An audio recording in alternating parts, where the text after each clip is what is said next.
Mars Mutane Family. Let's go, let's get it with your host, Mars Corleone. Hey, yo, Corleone!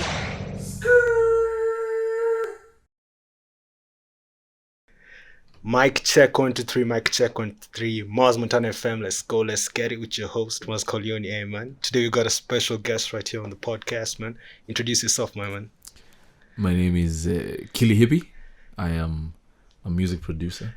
Yeah, for sure. I make dope hip hop with that's just dope. I don't know. I always find it so hard introducing myself. Man. So, like, when did you start making music, my man? I started making music in 2017. 2017. I think. What made you January 2017. Oh, for sure. Yeah. What made you take the leap into music, man? Weirdly enough, I was never that much. I've never played an instrument in my life. Okay. But I've always loved music, and I always felt the deep emotion that music does for people. Okay. So around 2014, I'd say like 2012ish. 2012ish. Yeah. I used to make mixes on Virtual DJ because I was really into EDM back in the day. There was a big EDM phase in Kenya at that time. Skrillex, you know. Yes, Skrillex, Armin van Buren, those guys. Yeah. And then I initially joked around with the idea of making music. Okay. Opened up Ableton, and it was so scary. Like, what is this?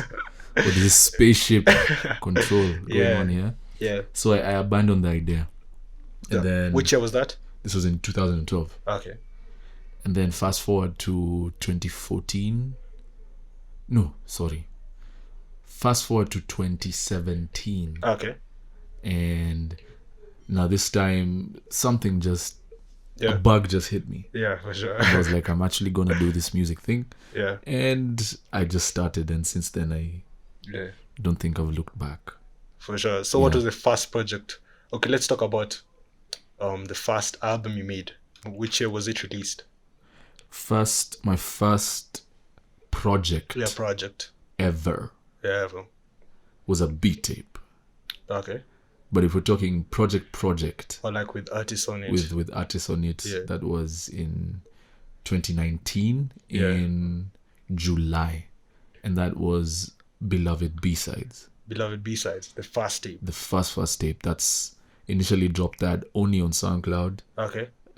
Late last year I put it on Spotify and Kina Apple Music. Okay. But yeah, Beloved B-Sides was in my head, and the reason I called it Beloved B-Sides was because I was working on an album with I think 14 to 15 artists. Okay.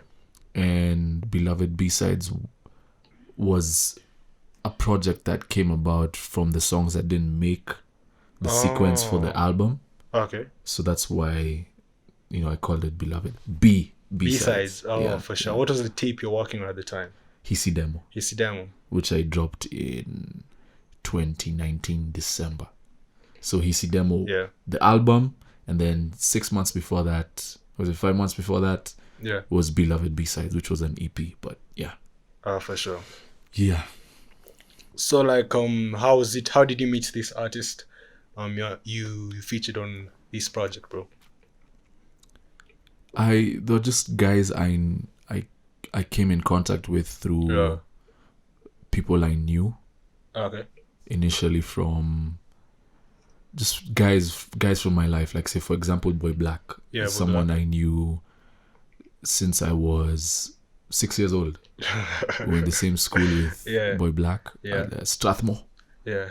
And through Boy Black I met the Swami, who was featured on a song that they did together that I came across that made me, hit up Boy Black, and then I was like, oh, so that Swami guy. Yeah. I ran into Swami when I was at ADMI for one semester. Then he came through, recorded. Also met a guy called Ekumbo. Yeah. Through ADMI, through Ekumbo I met Baraka. Through Baraka and Ekumbo I met a guy called Stefan. through Stefan and Baraka and Kumbo, I met Ruby. And then it just similar stuff like that. Just life. Okay, for sure. Life. You meet people, and then through people you meet people. Other it's never people, that complicated. Yeah. So, like, what did you study at ADMI? I understand you were a student at the time. Yes. I was studying music production. Oh, nice. Yes. Although I quit that. Why did you quit, bro? Because I don't think anybody should teach you how to make your art. For sure. I'm of the opinion that art is something that you need to discover for yourself. Okay. And the problem I had with ADMI was them telling me, okay, when you're mixing, keep it at da dB. When you use this, they had this thing where they used to say that FL Studio is not a real DAW, which I think was a lie. It's absurd. It's absurd that they'd say something like that, because I think at the end of the day, even if I want to start banging on this desk and record it on my phone and record someone singing to that, that's art, that's music. So no one can tell me how to go about it. And then I think also I've just never been a big fan of authority. Okay. Yeah. So the idea of being in school and someone telling me what to do, where to be on time, when to leave, I just haven't. I don't like that. So I guess like you're self-taught, right? So like how did you acquire that discipline to like make beats every day? Like making music for you, I'm sure it's really fun. You really love making music, but I'm sure at times it's really tough, man. Things just don't happen. So how was it being disciplined, doing all this stuff by yourself? Discipline is something that I think I've always understood from the jump is an absolute necessity. I think I probably got it from my dad growing up, who used to tell me that if I'm doing something, then I have to do it to the best of my ability. Okay. Otherwise, what's the point? So going into music, I always wanted to be the best producer that I could be. Okay. Not the best producer ever necessarily, because I think if you focus on being the best etc that you can be, then the rest tends to fall into place. Okay. And the only way I could figure being the best I could be was by putting in the 10,000 hours I needed to put in to be the best that you could possibly be. Yes. Nice. So when did Family.Friends come to be, bro? Family.Friends is something that it's taken shape slowly by slowly. So as I mentioned before, so Family.Friends is me, Boy Black, the Swami, and Tui. Yeah. So as I mentioned, Boy Black, I've known him since I was butter baby. Yeah. And then I met the Swami at ADMI. And also he happened to be homies with Boy Black because they both attended Aga Khan together. Okay. And then the last piece of the puzzle, as far as I can tell, because there's always surprises along the way. Yeah. So the last piece of the puzzle as it stands was Tui. Okay. Tui, I met him through his manager at the time, a guy called Abu. And how Abu linked us together was one day I tweeted when I was when I was on Twitter as Kilihippie. Yeah. I was like, I'm looking for someone who would be looking to win a Grammy one day. Simply that. Yeah. And someone who is a lyrical rapper and takes a craft seriously. I don't remember exactly what I said. Yeah. Then Abu came across it and he was like, I know this guy, I'm his manager, nini. Yeah. So I was like, yeah, cool, come through with him. Let's see what happens. Yeah. And then he came through to my dad's house where I was living at the time. Yeah, for sure. And we chilled and vibed, and I was like, I like the guy. I like the dude. So from there we started working together. And then he met the other guys, and it was just a very natural relationship because we all take our art very seriously, and we all love hip hop a lot. So it just happened. Yeah. So is it like a label? Is it a collective? What is it exactly? Family.Friends. It's a collective. Yeah. Of like-minded people. As I said, we all love hip hop. Okay. And we're like-minded in the sense that we take our craft, our love for hip-hop, and how we make music very seriously. So that's one way we're like-minded. Yeah. We love hip-hop. That's another way we're like-minded. Yeah. And I think we have very similar outlooks on life, in terms of family, in terms of friendship, in terms of brotherhood. Yeah. And that just came to be a natural relationship. Nice. So there's, of course, also that now when we put out music, there's a label aspect to it. So when we put out music, we put out music under the Family.Friends umbrella. Yeah. Oh, nice. So like, if somebody's out there likes what Kilihippie is doing and what Family.Friends is doing, like, can anybody join? Are you accepting you guys into Family.Friends? No. It's we're open-minded to it, but at the same time very, very, very rigid. Okay, for sure. So I think we've taken so much time to build our own relationship with each other. Okay. Our own relationship with our respective art forms, that whoever we let in has to be a unanimous decision for us to all think, oh, he sees things the way we see things. Okay. And if that's not the case, then it can't work. It can't work, because there's no point letting someone in just to think we're doing it for the vibes, and then eventually it just doesn't work out because we're on different pages. For sure. Yeah. So like, what's your criteria for? I mean, okay, if I want to collaborate with Kilihippie, like, what's your criteria, bro? I have to be a fan of your music. Yeah. We have to have a similar outlook on life. For sure. A similar outlook on how we view family. Okay. And the importance of it. Yeah. The importance of brotherhood. The importance of music as something that can shape how people think positively. Yeah.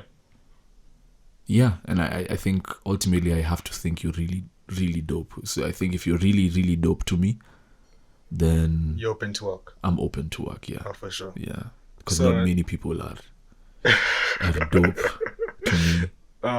There's a lot of lack of originality going around. People just want to make music for the sake of making music. Yeah. People aren't really trying to express themselves in a pure way. Oh. And so when I come across someone who expresses themselves purely, then I'm with it. You're willing to work with them. Yeah. Oh, for sure. Yeah. So originality is important for you. Oh, absolutely. Yeah. Absolutely. And also being genuine. Absolutely. About you. Yeah. Absolutely. For sure. Yeah. You've worked with similar artists over the years. Yeah. A group of similar artists. Why do you think this is so? Why do you think that Kilihippie hasn't worked with so much more artists? Why don't you think so? It all depends on how you look at it. Yeah. Because if you look at my earlier work, the Hisidemo Beloved B-Sides era, to the untrained eye, they might say many artists on that album are the same, but I think they're very diverse. Yeah, for sure. Very diverse. Yeah.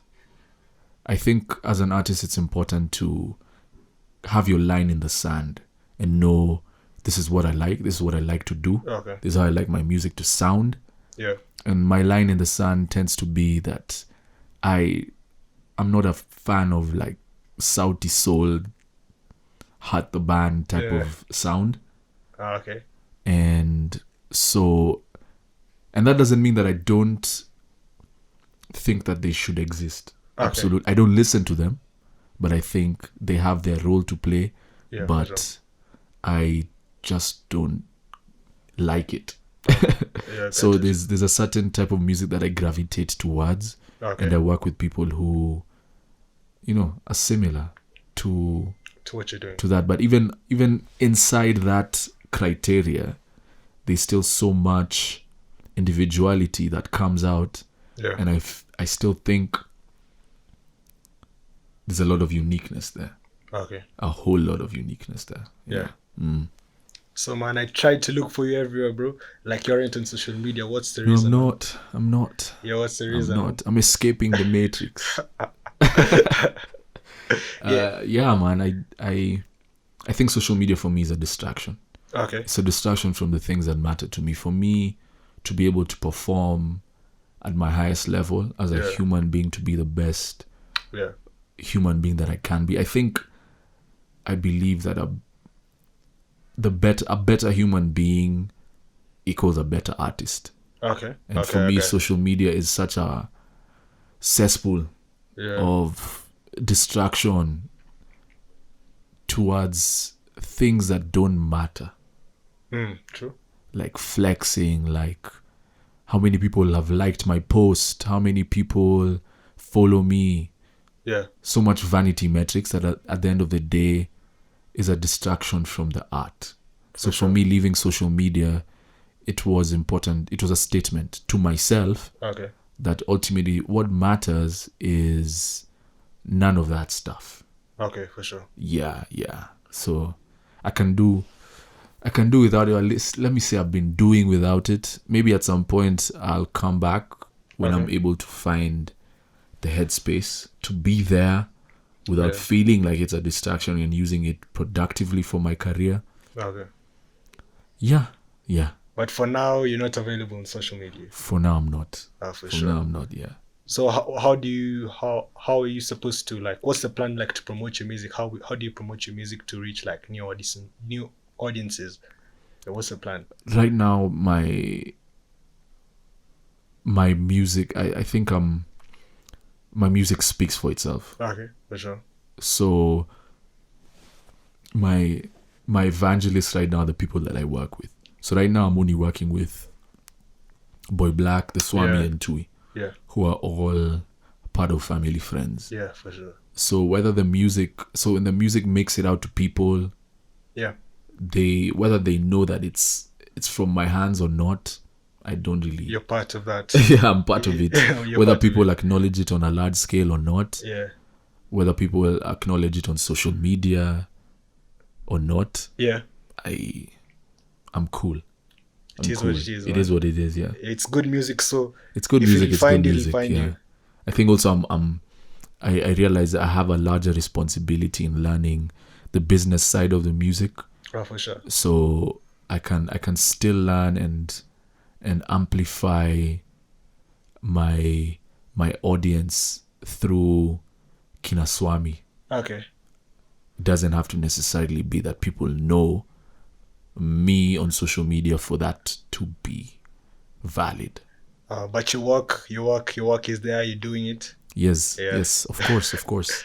So any coming projects, any coming events, man? What do you have planned for Family.Friends? Yeah. So now, speaking also now about, the executive, I'm focusing a lot on the executive side of my career. Okay. And so now I'm focusing more on planning events. Okay. I have a series of concerts. Sorry, I have a series of concerts called Get Hip. Get Hip, yeah. I had the first one in May. Yeah. I'm having the second one in a week's time. So I guess maybe by the time this goes up, it's already gonna have happened. Yeah, it's gonna be there. I don't know. You're planning on putting it up on a Friday, sure. I'm guessing? Yeah. Okay, so if you put it up on Friday next week, then yeah. October 15th is the date. Is the date for the event. For the second edition of Get Hip. Yeah. And it's gonna be just like the first one, Boy Black and the Swami and Tui performing. Oh, for sure. Yeah, but the larger idea is I want Get Hip to be a hip hop event. For sure. A hip hop festival. Yeah. Where I can bring the largest hip hop artists to come and perform. Oh, for sure. In Nairobi. But yeah, essentially these things start. One, right? Yeah, it's the second one. How was the first one, man? It was. Those who weren't there, bro. It was a spiritual experience. Even you were not there. Why were you not there? I was there. You were there. I was there. What do you mean? Yes. I was there. What do you mean? I was there, bro. What do you mean? I hadn't met you then, but I was there. But we didn't meet, yeah. We didn't meet. We didn't meet. Yeah. Okay. I was with Jesse. Right. But I was there. I was there to experience the event. Dope. So then you tell the people it was how a crazy event. It was a crazy event, man. Yeah. I'm looking forward to where it's gonna be. It's gonna be at Kuona Artist Collective / Kuona Trust. It's in Kilimani, right? It's in Kilimani. Yeah, for sure. Yeah. It was something. It was crazy. It was fun. It was very fun. If anybody wants to see how it went down, the after movie is on YouTube. So just search Get Hip Festival, and you'll see everything that you need to see. Yeah. So you plan to include more artists in the roster for the Absolutely. Yeah, absolutely. But for Get Hip Volume 2, it's only the tight family friends. Yes. So I'm keeping it simple. Okay, for sure. Because there's this thing that happens as young guys when we're in this hustle culture. Success is the god culture that we're in. You want to move forward as quickly as possible. For sure. So at times you find yourself trying to do too much. Okay. You have too much on your hands, too much on your plate. Okay. And so I'm keeping it simple for now. And one of the motives for me is to get these guys heard, because I'm such big fans of their music that I think it's important for me to just shine a light on them. Yeah, for sure. Yeah, man. So like any new projects coming soon? Oh, let's talk about your beat tapes. Yes. Yeah, you dropped 2 beat tapes. Because when you asked that question, I was gonna forget that I have a series of beat tapes going. Yeah. So when did you drop beat tape 1? Beat tape 1 dropped in August. August. Beat tape 2 September. So I'm gonna be having a new beat tape dropping every month. Damn, that's crazy. As far as I have scheduled them until January 2024. Okay. So DistroKid allows you to upload whatever you're uploading in advance. And I've uploaded them in advance until 2024. So I'll have a new beat tape dropping every last Friday of the month. That's crazy, man. And the name of the beat tape series is Because Beat Tapes. Yeah. Because I studied a lot Jay Dilla, and Jay Dilla had this thing where he'd release beat tapes. Yeah. And beat tapes are they're important in the hip hop producer culture. Yeah, for sure. So the name was just like, I didn't want to overthink it. Just like, I'm releasing them because beat tapes exist. So even me, I can't. So when I was listening to the album by Family.Friends, I saw like the song Yancy's Boo. Yeah. I just saw Kilihippie, so I expected some vocals from Kilihippie. How comes, like, will you ever lay some vocals on your beats, bro? See, I work with people who are so skilled at what they do that I think I'm doing the art form a disservice by rapping. Also, I don't think I have anything to say for sure as a rapper. Maybe the day will come when I'll have something to say. Yeah. But I as at now and for the foreseeable future, just beats. Sina haja. And there's no need to just force myself to do it because I can. I want to do it because I feel compelled to say something, and I just don't currently. For sure. So like, what's the process like? How do you record albums? Like, what's the process before, like during and after, like you release the album? So the process of recording. Yeah, the process of recording, the planning and all that. Or the planning. When it comes to recording, I'm always just constantly making music. Okay, for sure. And for me also, as has been alluded to, I like to make sure that I'm disciplined. That I'm constantly making sure that every Friday, every Thursday, I'm recording with an artist. So what I've been doing over the last 3 or so years when I've been recording with Boy Black and the Swami in particular is we have one recording session a week. One recording session. So during that recording session, we'll record maybe like a jam or two. Yeah. Sometimes more than that, and then record over a period of like, say, like 3 years or so. Yeah. Is what we're talking about.